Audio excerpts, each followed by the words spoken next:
Okay, hello everybody. Welcome to an introduction to effective altruism with Julia Wise. So, Julia leads the community health team at the Center for Effective Altruism, and she's also a former president of Giving What We Can. Julia is a longtime member of the EA community and has been influential to so many through her commitment to EA principles, her philanthropic giving, and her years of thoughtful writing. Julia writes on topics like how to sustain yourself in an altruistic career, incorporate giving into a meaningful life, and navigating parenting. So, in this session, Julia will provide a primer on some of the core ideas of effective altruism, what they mean in practice, and the tools that the EA community uses. After Julia's talk, we'll have a little bit of time for Q&A, about 10 minutes. So you can submit your questions through the Swapcard app as she's talking, and you can also vote on questions that others submit, and then I'll do my best to get to the most popular ones at the end. But yeah, also after the session, there'll be office hours with Julia and gather rounds, so you can continue the discussion with her there. Please join me in welcoming Julia to the stage. Thank you. So I'm going to provide a picture of what's this whole effective altruism thing about. I think this will primarily be useful to people who are pretty new to the effective altruism space, but there might be some useful orientation also for those of us who have been around longer. So I'm going to go through the basics of what effective altruism is about. What are some of the tools that it offers? What kinds of areas are currently the main priorities that you'll find within the space? How can you go about putting it into practice? And some next steps for during this conference and beyond. So I want to start with a picture of our world that really has a huge gap between the reality and what we would hope for. We have incredible resources in this world. Some things are going better than ever. Technology is making huge progress. The economy in many places is better than it has been throughout history. We have all these resources, and yet there are also these huge problems that haven't been solved, including ones that are really preventable, ones that we know how to prevent. We have the means and the knowledge, but it hasn't happened. And on the left is a shopping mall near where I grew up in the Virginia in the United States. And on the right is a neighborhood in Ghana. And these are two sides of the same world that we live in. And when I was growing up, when I was a teenager, I really found it very messed up that my family lived in this place where we had everything we needed and more. And yet there were people living in extreme poverty. And I just couldn't believe that the adults had kind of allowed this to continue and that we weren't doing more to address it. And now that I'm an adult, I kind of still can't believe that. And so I came to the beginnings of EA with this kind of desire to really try and make the world a fairer place. And at first, my approach was that I wanted to try very hard to spend very little money so that I would be able to donate to people living in extreme poverty, and also to make other people feel bad for not doing the same. You might guess that wasn't super effective. And when I encountered EA, I found people who were really thinking along some similar lines to me, people who really cared about the problems that they saw in the world and really wanted to do something about it. And I felt like I had finally found my people of these are the people who see these problems and really take it seriously and want to do something personally. And they were also using these tools that were honestly way better than what I had come to in my own idealism. And we're looking at okay, well, yeah, you can you can save money and donate it, but what about your career choice? Where could you be doing the most good there? What about talking to other people so that they actually want to join you rather than finding you annoying?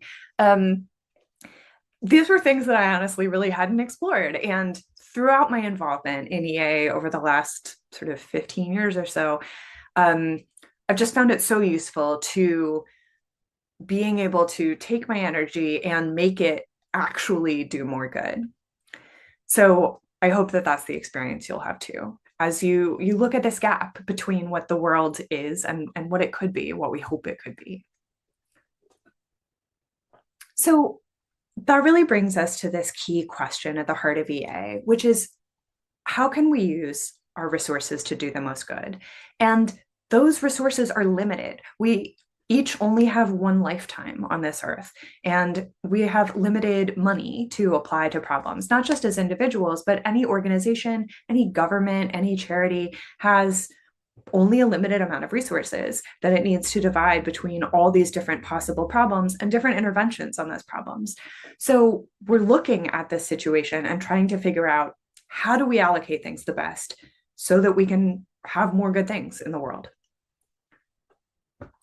And effective altruism is different things. It is this question of how do we do more good? It's that approach.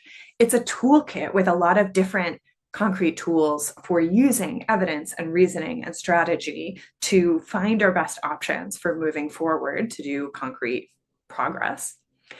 And as a community around the world of other people who have the same drive to look at the world's problems and try to figure out how can we use evidence and reason to make more progress on them. So one of the key ideas early on was that it really matters which options you choose for steps to take because they really differ a lot in what effects they have. And one of the early illustrations that's kind of shown on this chart is if you look at different interventions in global health, for example, you could do more disease prevention, you could do different treatments for diseases, you could choose which diseases you're focusing on or which health conditions you're focusing on. There are all these different options you have. And for a given amount of money that you spend on them, they have different results in terms of how much does people's health improve. And there are different ways of measuring this. So assuming that you're, say, a government health program, you only have a limited amount of money to deploy, and you want to get the most improvement in health that you can. So you're looking at this research about all these different interventions and how much do they improve health for a given level of spending, which is really important when you're thinking about your limited resources and where can you get the most good. So if you look sort of towards the middle of the graph, a pretty typical intervention, it's pretty low on this cost effectiveness compared to the very best options at the far end of the chart, which are many times better than the others. So for the same amount of money that you spend, you get much more improvement, many, many times more improvement in people's health and their ability to have good lives free of these health conditions. So this is the kind of data that early people thinking about EA said, wow, this is really critical. When we are choosing where should we act, it really matters that we do our homework and find where those best interventions are that can do the most good. Because if you just pick kind of at random from these, all these are like reasonable options of things that governments really do carry out, some of them get wildly better results than others. And it really matters where you choose. So EA is coming with some of these approaches that I think give it a different flavor from some other approaches to how can you improve the world. One of those is cause neutrality. So instead of coming in with a preset, like I care about, this particular health condition. And for example, like I had a health condition as a child, my family would get fundraising requests for like, won't you help us for the society to end such and such? And I think I could come at it from the standpoint of, okay, I personally experience this health condition. I want to help other people who have that same condition. But what I care about ultimately is not the condition. It's not the problem per se. It's the fact that other people are experiencing all kinds of problems that block them from having happy and healthy lives. And I don't care specifically about preventing this problem versus another one. I care about what will help other people the most. And so effective altruism kind of comes with this approach of being open to different options and wondering where can my efforts do the most good for other people's well-being which might not be an area that I have personal experience with. It might not be one that I personally like came in feeling really strongly about, but I might be surprised where my research takes me as far as where can I do the most good. And another area is thinking about scope. So thinking about how many people can be helped. Um, and again, with the health example, if you were a researcher who helped produce a cure for a rare disease, that would be great. That would help people. It would be, well-intentioned work. But if you were able to put your efforts towards curing a really common disease, that would be even better because more people would benefit. So EA is really looking at the numbers of, yeah, both of these things are good, but one of them produces a lot more benefit, caring about those numbers. Another thing about EA is that despite coming oftentimes from people with a philosophy background, many of the early thinkers were coming at this from sort of an academic background. They're really taking those ideas and moving them into, okay, so now what can we do? Let's take action based on this. Where does this lead us? Um, and then the last is intellectual humility, not being too sure of ourselves and being willing to adjust when reality, gets our plans in a way that we didn't expect. So, the world changes, new information comes in, we learn things that we didn't know before, and we want to be flexible and adjust to, okay, this thing we tried, it's not working the way that we hoped it would, or, okay, the world has changed, and now what's needed is less of this and more of that. So trying to be flexible and follow where reality leads us.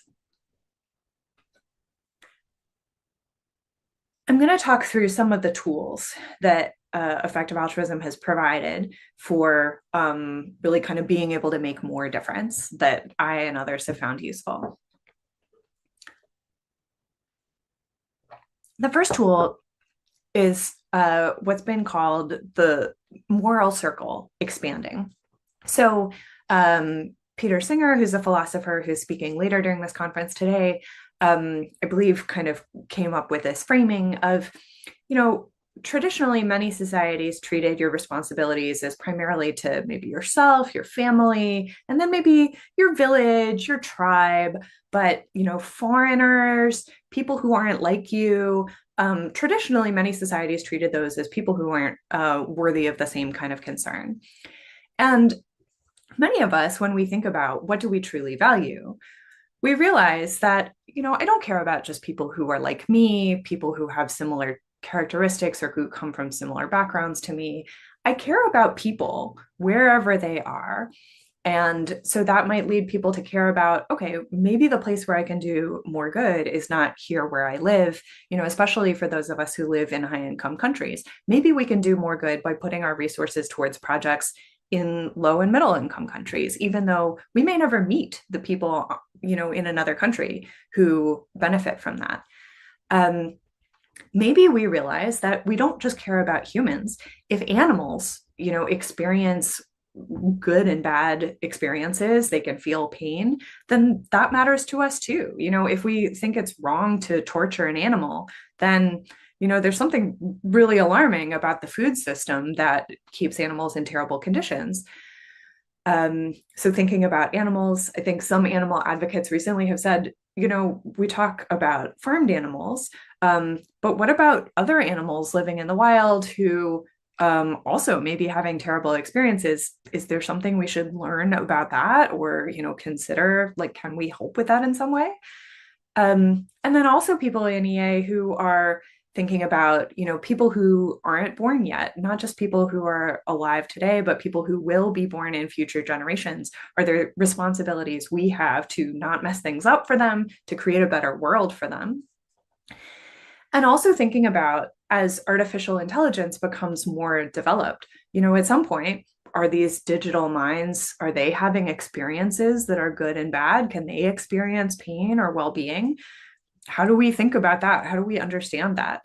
And I think there are a lot of like tough questions here where, there's a lot of uncertainty. What is an animal's experience like? What is a fish's experience like versus a cow versus a person? How much should I care about a person who isn't born yet but might be born, hundreds of years in the future? How much should I care about some kind of digital mind? How would I even tell if it's having a real experience in there? There's a lot of tough questions, but I think this tool of expanding the moral circle is about asking the question, and we won't always conclude like, yes, specks of dust matter or something, but asking the question of like, well, how do we know where to draw these boundaries? Another tool that's used a lot is quantifying, using the numbers. And I think we come with these values of, well, suffering is bad, experiencing good things is good, but how do you make decisions about which kinds of problems are worse, which benefits are most worth pursuing? And I think sometimes people feel like, oh, it's a little weird how EAs keep, there sure are a lot of spreadsheets. There's a lot of like numbers and like estimates and calculations and stuff. Like, why so much of that?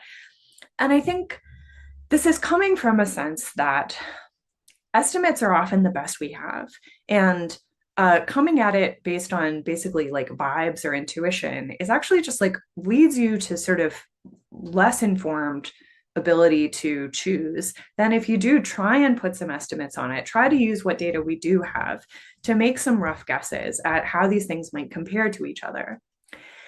And it also involves recognizing that we make difficult choices because, again, our resources are limited, and where we might want to help on all of a variety of problems or try all of a variety of different methods to improve those problems, we have limited time, we have limited money, and we will have to make tough choices where we say, okay, here are some different options. This one seems to be better, and so I'm going to put my resources here. Even though there is uncertainty, and in some more ideal world, we could do both of these things. This third one has an acronym, which I'm otherwise going to try and avoid jargon, but you will hear people talk about this ITN framework. So I'm going to walk you through it. The I is for importance or scale, and that's about how many people are affected. Or animals. Like how many are affected, how deeply. So again, back with our health comparison, like how many people are experiencing, say, a health problem. Next is neglectedness, or how crowded is an area. So what resources are already going to this area? Is it already getting a lot of funding, a lot of attention, a lot of advocacy, or is it really not getting much compared to how important it is? And I think often the news can kind of steer us wrong here, because the news tends to emphasize things that are new by its like it says in the name, or things that are shocking or unusual. And so, for example, you'll rarely see covered in the news the millions of people live without access to clean water, because that is not new. It is just the daily reality. And so I think that area is underattended to compared to how important it is, because it doesn't get a lot of attention. And there are other areas where an area may be one that deserves a lot of attention that it's not yet getting. And then there's tractability. I realize I've got these numbers or letters a little jumbled up here, which is how easy is it to make progress? Some problems we know more about, okay, how would you go about carrying out solutions to this? We have more research, we have more experience about addressing it, and we kind of just need to roll out solutions. Other ones, honestly, we know much less about. And so some problems, like how do you prevent war, are just much more unsolved. They're just much harder to address, which doesn't mean they're not worth trying, but it's worth considering. Like, how confident am I that we'll be able to make progress if we try on this? And this fourth tool is some different paths to impact that people in EA often consider. So one is using your career. You have about 80,000 hours in your career. That's a lot of time to put towards different projects. And, it probably won't all be in one area, but it's worth really thinking hard about where can you put your time? How can you develop your skills to be able to really make a dent in something important?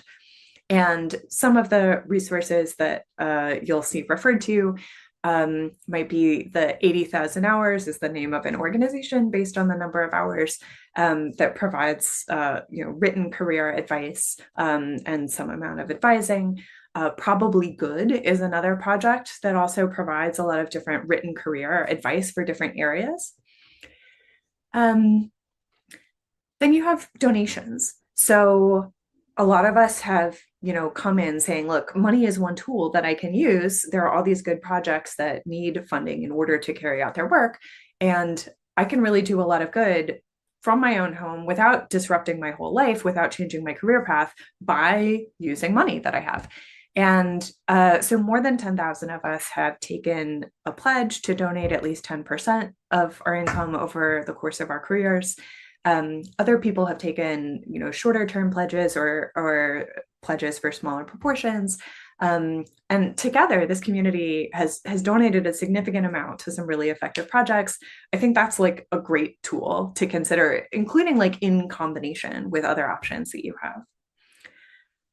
Community building is another area where if you are able to identify some good areas to work on, or you found some good options, helping connect with other people, share knowledge between yourselves, help bring other people into wanting to work on similar things can be really great.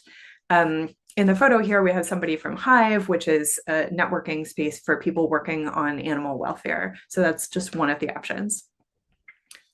And then research is another area where again, we're really into looking at where the data takes us and trying to figure out like what is known about these problems, what still needs to be found out, how do we compare different options.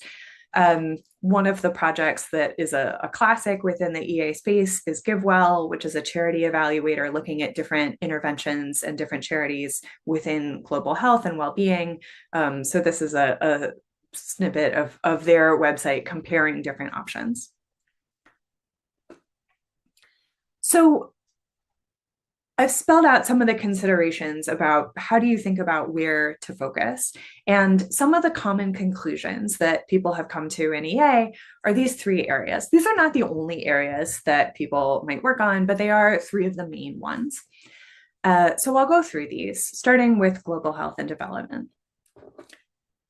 So in terms of importance, around 700 million people are living in extreme poverty, and more are living in just regular old poverty, even above the very sort of harsh limit of what we define as extreme. There are a lot of proven interventions here. It's fairly tractable. There are things where we know, okay, these are interventions that we have usually rolled out decades ago in richer countries. And it really just kind of needs the money, the resources, the implementation to carry those out in areas where they haven't yet been done. And so some of the areas where people are doing this, I mentioned GiveWell, that's evaluating charities. People are donating to those. They're working to develop charities that are doing effective work. There's policy work and implementation. I think like one really cool success coming out of the EA space in the last like 5 years or so. First there was this project, the lead exposure elimination project, which was saying, okay, a lot of children around the world are still being exposed to lead, even in countries where, in theory, there are these laws on the book saying we don't use lead in gasoline anymore, we don't use lead in paint anymore, but those aren't necessarily being implemented in real life. And there are other forms of exposure, for example, foods that are contaminated with lead. So this was a small project coming out of a charity incubator called Charity Entrepreneurship in the EA space, where people said, okay, we're going to try and tackle this. And this was really kind of unproven. I remember like asking someone at the time, like who had kind of looked at lead exposure as an area. I was like, do you think this is promising? And he was like, I don't know. It's really hard to get traction in policy work, especially if you're not from the country where you're trying to change things. And but this project really had a surprising amount of success, and that I think has kind of really inspired other people. And so some different projects working on reducing lead exposure have come together to form like an alliance that's coordinating learnings and efforts to really make a big dent in this worldwide problem. So I found that really exciting. And then another area is development economics research. So, getting the data on, how many people are exposed to these different problems. What are the things that have been tried? What do we know about how well they work? If something has worked in one setting, what might make it applicable or not applicable to another setting? I think often when you have research about one country or one region, it's really hard to know, like, how well is the same intervention going to work somewhere else? So there's a lot of research to be done there. To give an example of one organization at this conference, I mentioned charity entrepreneurship is launching new charities. They take people who want to found new charities. They match them with co-founders, with funding, and with heavily researched interventions that they might try to put forward in the global health and development space and also in the animal welfare space. So one of the organizations coming out of that program is Lafia. They work in Nigeria, helping increase women's access to family planning, which again is one of these things that people in rich countries have much more access to, and it just hasn't been rolled out to the same extent. So I believe they're presenting later. Another cause area that you'll find a lot of interest in EA is animal welfare. And the scale is also really huge. There are 80 billion animals being raised in factory farms. That number is only increasing as population grows and people grow richer. There is more factory farming than ever before, and that's expected to continue increasing, especially in low and middle income countries. So there's this huge scale. It's very neglected. Even people who are interested in animals, often when they think of donating to help animals, they think of dogs and cats, maybe in animal shelters. That's actually a very small proportion of the number of total animals that are raised by humans. Then if you think about wild animals, it gets even bigger still. And there are these clear improvements. So for example, like in farming, we just know that some farming practices are like honestly much more horrible than others and much more painful, crowded, awful conditions for animals and for workers. And there oftentimes, kind of as with health interventions, sometimes there are policies that people have agreed to, maybe governments have agreed to, or companies have agreed to about, okay, we'll move our practices towards something more humane. Maybe it's having cage-free eggs or different practices as far as how tightly can you confine animals. But those aren't always carried out. And so, some of the things that people are working on is both campaigning for those changes to be agreed to in the first place, and then also following up with companies or with governments about like, hey, this is the thing you agreed to, and you're not actually enacting it. Like, we're holding you accountable for what you said you would do. Another area is developing alternate proteins, which might be sort of plant-based products. It might be cultured meat, so using sort of more advanced technology to develop like cell-based stuff that is like literally meat, but was not grown on an animal. And then reducing the amount of meat that is served by institutions, for example, schools. So one of the projects that you'll find at this conference is a Singapore-based group called Global Food Partners. So they're working to help kind of set examples for companies in Asia to implement more humane farming practices, which is especially like an especially important region because factory farming is increasing in a lot of Asian countries. Another area that you'll find a lot of EAs like thinking and talking about is reducing catastrophic risks. So risks that could affect all of us on the planet. And so these could include AI risk, sort of as artificial intelligence becomes more powerful and used in more areas of human life. There's both more potential for misuse. So wars, for example, could really get much more intense when governments have like more capable tools to attack each other with. And then also possibilities for other kinds of sort of accidents or just AI behaving in ways that we didn't intend or expect. Kind of related to this is biosecurity and pandemic prevention. Of course, none of us are eager to repeat a pandemic, having lived through one already. There's reason to think that they may become more of a risk as it becomes easier to genetically engineer things and more people have access to both sort of lab equipment and AIs that will tell them, how do you engineer smallpox? How do you engineer other things that you could use for, say, terrorism? So trying to figure out how do we reduce risks? How do we keep people safer in the event of a pandemic spreading?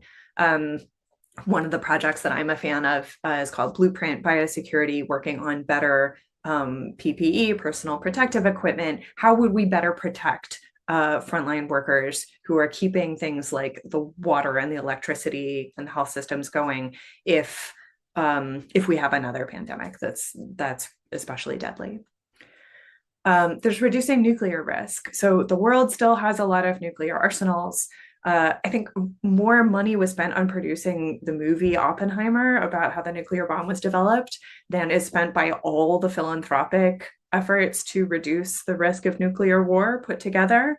That's a sad state of things. I would personally like the risk of nuclear war to be much lower than it is. And working on climate tail risks. So, yes, the worst outcomes from climate change.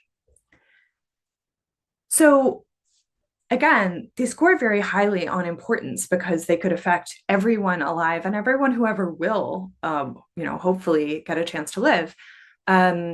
And often are very neglected, compared to issues that are maybe better understood or have been around for longer. They don't get a ton of attention. And I think there is more tractability than there was. Although some of these, like I said, knowing how to, say, prevent a war, or how would we control an artificial intelligence that's much smarter than us, that's an incredibly complicated and difficult problem. And it's just much less easy to know, like, oh, well, of course we would, do it this way. But there are people, yeah, I think making progress on, for example, helping policymakers understand, like, what are the risks here? What are some sort of widely agreed on steps that would at least reduce risk?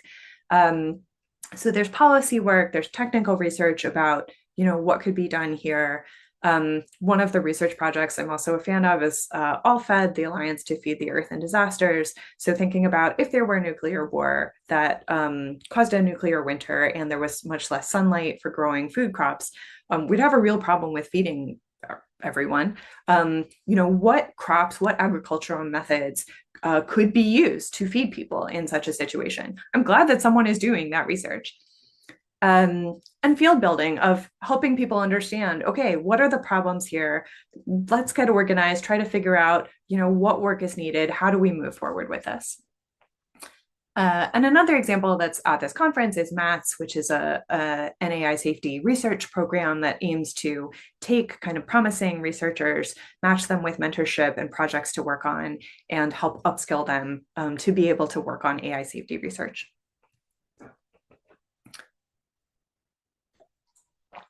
So I've talked a lot about some of the theory behind this, the tools. Let's talk about what this might mean in practice for you. So some ideas that people come in with at times thinking about what is EA going to mean for me, that I want to dispel. Any sentence that starts with EA means that you have to do whatever. You have to donate 10% of your income. You have to become a vegan or vegetarian. You have to drop your career and go into some other career. EA is not about rigid rules. It's really about trying to find your best options. Those are going to be different for different people based on where their skills are, where their interests are, what areas are easier or harder for them to make changes in. So for some people, donation will be a great option. For other people, it would be much harder. Based on geography, different careers are going to be, more or less fitting, or you will have different options for where you might be able to have more impact. Relatedly, the idea that like there are certain EA careers and other careers are like not cool EA careers or something. There's so many paths to impact. And we really want people to look at, okay, what are the different options? Where might be the best ones for me? So um, I think historically we've seen a lot of emphasis on the analysis, the research side of things, but it really takes so many different skills to run a project. You need people who are doing the accounting, who are doing communications about why is this project doing what it's doing and why should you help. You need people who are keeping systems running, who are donating the money and who are doing the technical research and who are carrying it out in a practical way. There's so many different skills that are needed. And not just in nonprofits, but in government, in industry, in these different settings, in different organizations of different sizes. I think there's also this idea that EA has like a specific philosophical like club you must join or something. That's just not the case. I think people come to this core question of how can I use my resources to do more good. Um, People come to that from a lot of different places. I think some people come from a religious background that really emphasizes, helping the poor, for example, and they want to think about, well, how can I do that better? People come from a concern of fairness. I see this inequality in the world. What can I do to make that better? And people do come from more utilitarian sort of like, okay, well, I want to compare the options for how can I provide the most well-being for people, and that involves this more like a different flavor of coming at it, but there are people who come from all of those approaches and more. And then I think there's a concept sometimes that efforts must be, up to some incredibly high standard in order to count as EA. EA is about learning and improving over time. There are definitely projects that have like not gone as planned, and that's expected. I think we're looking at a messy world, trying to do our best with imperfect data, and like we will absolutely like go down wrong paths uh, and just have things that we decide we're not up for doing. And people have limits, and we want to do more good and find the best options that we can, but within the bounds of what's realistic for us. So an EA journey might kind of start with this learning step, which is really, I think, where you are at this conference, understanding the landscape, understanding the different options. How can you kind of get set up for your next steps? And part of that is connecting, finding other people who care about things that you care about, finding mentorship, finding other people to connect you with how you can move ahead. And experimenting, so trying out some different ways to contribute. That might be volunteering with some type of project. It might be helping to support, maybe through donations, maybe applying for jobs, and seeing where you're able to get traction and how that goes for you. And then when you find areas where you're able to really do a lot, committing to maybe a career pivot or really kind of deepening your work in some area. I think we have a lot of young people in EA, which is great. But we also need people who have more career experience and can really put in, years of work at an area. So I think it's really great when you can get to that point. And then adapting, staying flexible, and some things will work out, some things not so much. The world changes. I think like over the last 5 years, the speed of AI development has really made a lot of changes to people's plans and how they expect things might go. It's meant that some work that looked really good 5 years ago now looks like it's going to be less useful. Other work looks more useful. And I think EA really kind of supports that oftentimes. So, one of the projects coming out of charity entrepreneurship, they had worked in an area for, I think, a couple of years, and the evidence was coming in that they weren't having the kind of impact that they had hoped to be able to. And they ended up deciding to close down the program. And they wrote up a whole explanation of, here's what we set out to do, here's the kind of results we were seeing, and here's why we're not going to continue to fundraise and put our time and our staff's time towards this. I thought that was really courageous. And I think that things happen and like not all projects pan out the way that we hoped. And I think that is part of the EA path, is adjusting when we need to. So when we talk about the things that make something a promising area to work on, there's also a personal element to that when you're thinking about where do you put your time and effort. So where is your personal fit? And I think some of that might be based on the interests that you already come with, what makes you excited to go to work in the morning, what skills do you have that might be particularly useful in an area. And again, I don't think those should be the only factors of why does someone go into a particular field, but I think they can be an important part of the picture. And this is a very global conference, and I think people from around the world will have different options. So for example, the lead exposure charity, part of what they were looking at was in South Asia, where spices are often contaminated with lead. And that's something that I wouldn't be well equipped to like work on directly because I don't speak the language. I don't have the cultural knowledge of like, where is the contamination coming from? How do I interface with people who need to like be able to like get that information? So like different people will be set up to have different kinds of opportunities to work on important projects. And we really value, exploring, where might be those areas. And I think, people go through some different options. It's rare that someone comes into EA, they're like, I'm going to be a project manager on, a plant-based meat startup. And like, that's what I'm going to do for the next 30 years. There just will be a lot of exploring. Use this conference as a place to do that. And even though we, talk about coming from this starting point of cause neutrality, it doesn't mean that you stay neutral forever or try to divide your efforts across all these different areas. So I think you can plan to investigate and find, where's a good fit that you both, can feel excited about after learning about it and really commit to work hard in an area, which often doesn't mean trying to divide evenly between all the different options.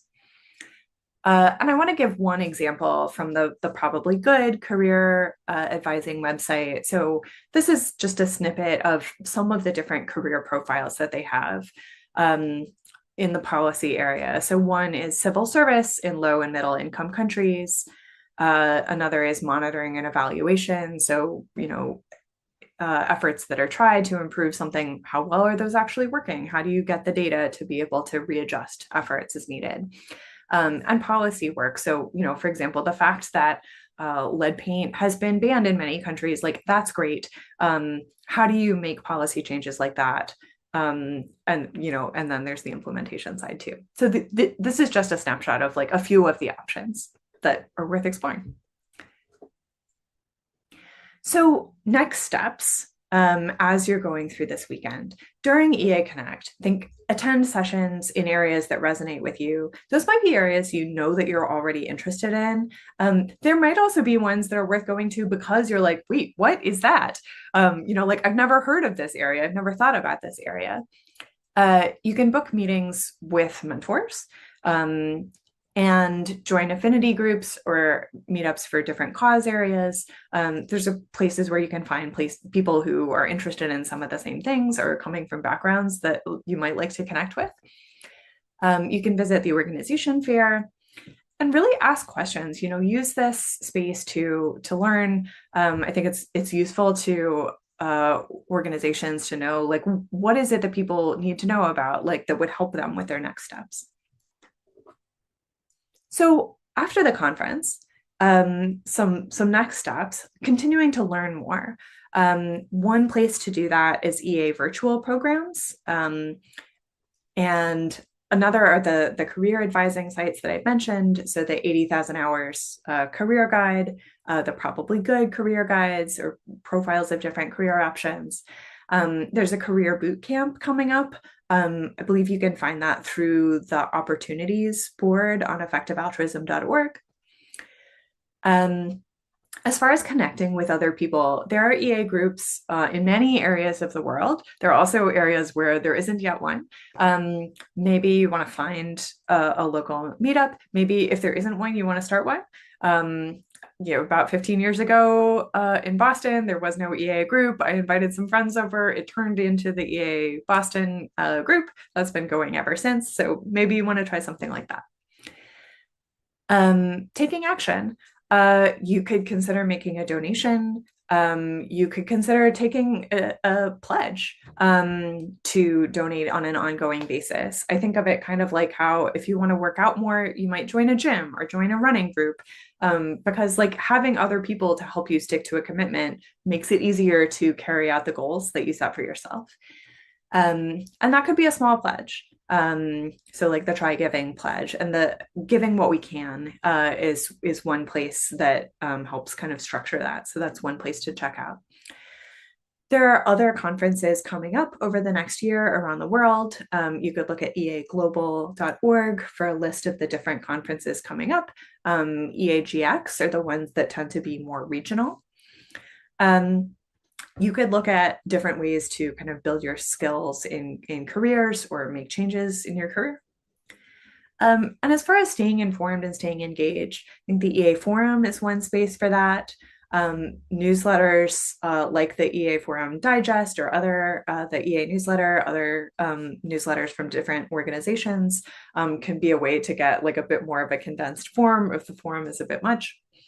There are networking groups. I mentioned Hive as one networking space for people working on farmed animal advocacy.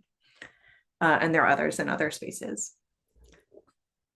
So as you're moving forward through this weekend, we started with this question about how can we do the most good?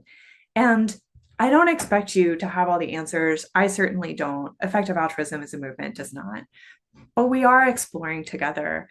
I think it's really important to have people who care deeply, people who are really thoughtful and are approaching these questions, trying to make the world a better place, trying to make progress on the biggest problems that the world faces. So I'm really excited that you're all here. It's so cool to see so many people from around the world. Really excited to have you exploring and taking your next steps. Thank you for being here. So that's the end of my talk. These are some of the resources that I mentioned, and now I think we will have time for some questions. Thanks. Okay, amazing. Thank you so much, Julia, for that very good introduction to EA.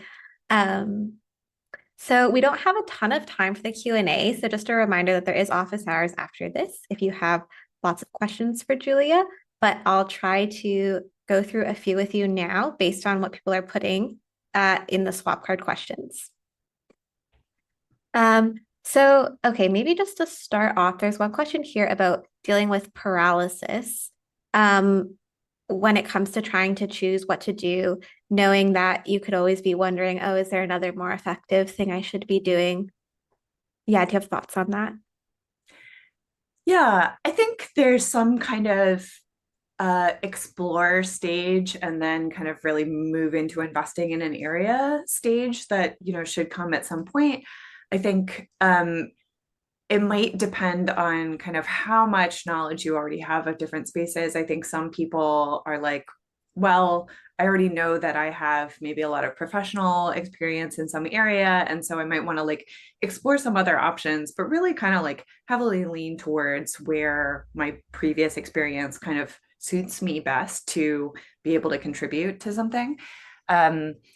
So I think if you're newer in your career, maybe it's worth spending a bit more time kind of looking at a broader range of possibilities because you have less kind of pre-existing experience that might really kind of be more applicable to a given area. I think I do know people who have, spent years investing in one area and then I think it can be hard when you're, working full time, maybe also, have family commitments or other life things that mean you don't have infinite time to, research all the possibilities.